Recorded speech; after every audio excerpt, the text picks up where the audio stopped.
back in a minute.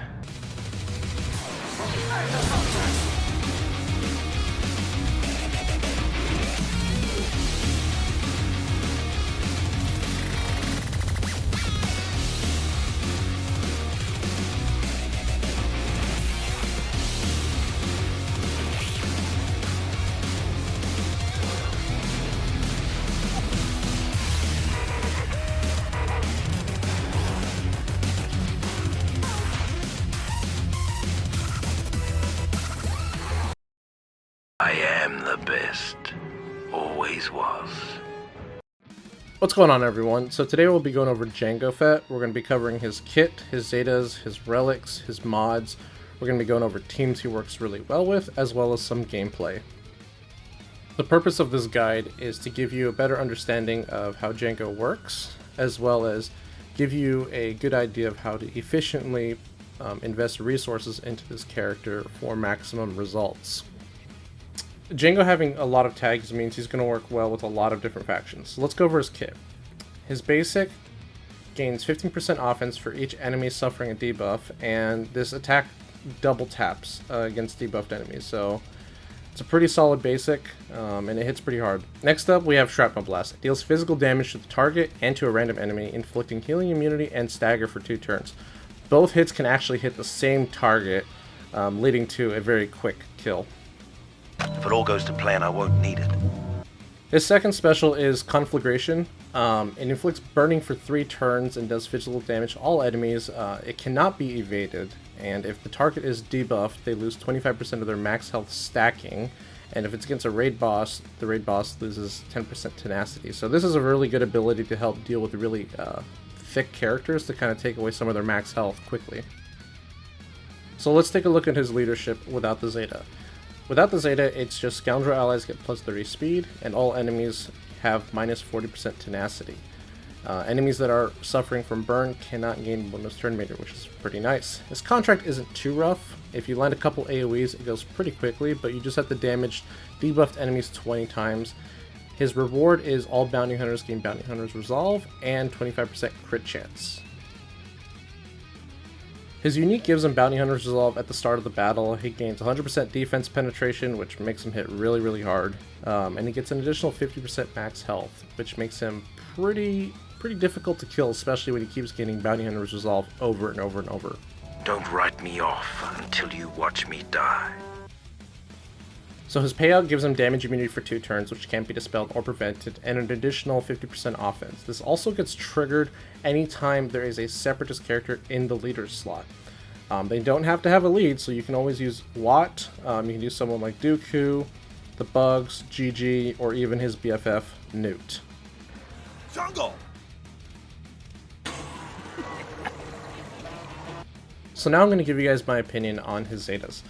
So, his leadership Zeta, anything to get ahead, it gives enemies minus 20% potency for each debuff from Bounty Hunter allies, and Bounty Hunter allies with Bounty Hunter's Resolve gain an additional 35% offense. So after you complete the contract, you're going to be gaining 35% more offense for your whole team. However, Boba, Jango, and Mando all 3 start with Bounty Hunter's Resolve, so they'll be able to take advantage of this extra offense right from the start of the battle.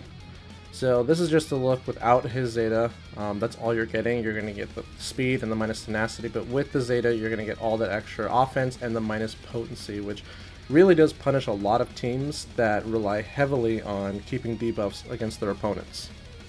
I highly recommend this Zeta and hope you guys give it to him.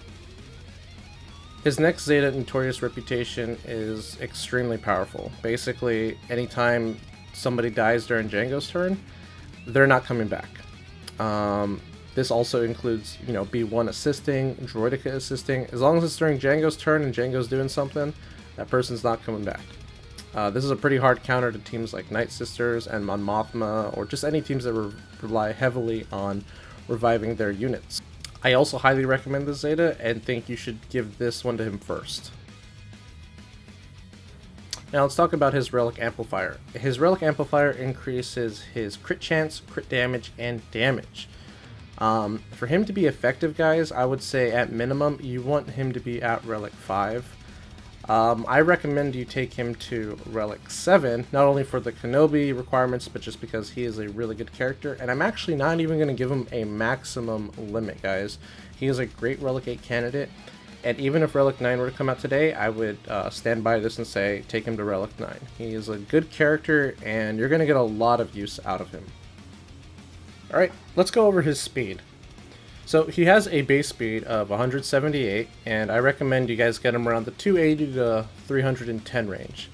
If you go past 310, you might want to reinvest some of that speed into offense, because we really want to get as much offense on him as possible without hindering his speed. That way he can hit really, really hard. Alright, so let's talk mods. I recommend a crit damage and crit chance set. Offense works as well. However, I like to run a health set, and I also run a health circle to take advantage of his unique where he stacks 50% max health. You can make up a lot of that crit chance through his relics and through secondaries. So the secondaries you're going to want to have are offense percentage, flat offense, speed of course, and any crit chance or potency is welcome. For his cross, I run offense. However, I think the perfect cross for Jango would be a potency primary and offense percentage in the secondary. I have yet to find one of those that I can equip to him, but we really wanted to get potency on there. That way we can get that burning, the stagger, and the healing immunity to stick every time we try to apply those. And of course, to take advantage of that crit damage in his mastery, you're going to want to run a crit damage triangle as well as a speed arrow. Here are some of the teams I like to use with Jango Fett and GAC. These are my Darth Revan counters if the Darth Revan is too fast for me to use an aura lead. The only difference between these two teams is pretty much the Boba versus Greedo. Then you have my C counter, which don't use a whole lot, but if I do see a C on defense, see a C, oh my god.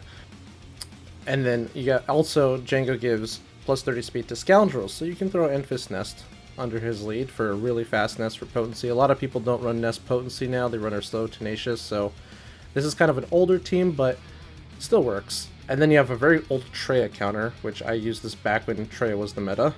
And then Separatists. This is something that I've seen show up on defense in 5v5 a lot, but typically you'll see Jango with Separatists more in 3v3.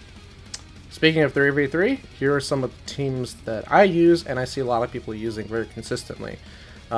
Most of them are defense, however, you can use them on offense if your Separatists are on other teams. The Newt team is... Newt and Jango are very notorious, guys. They're a very, very good pair, as well as Dooku and Jango, because Dooku also gives Jango counter chance. So now you have a Jango Fett that is shooting back.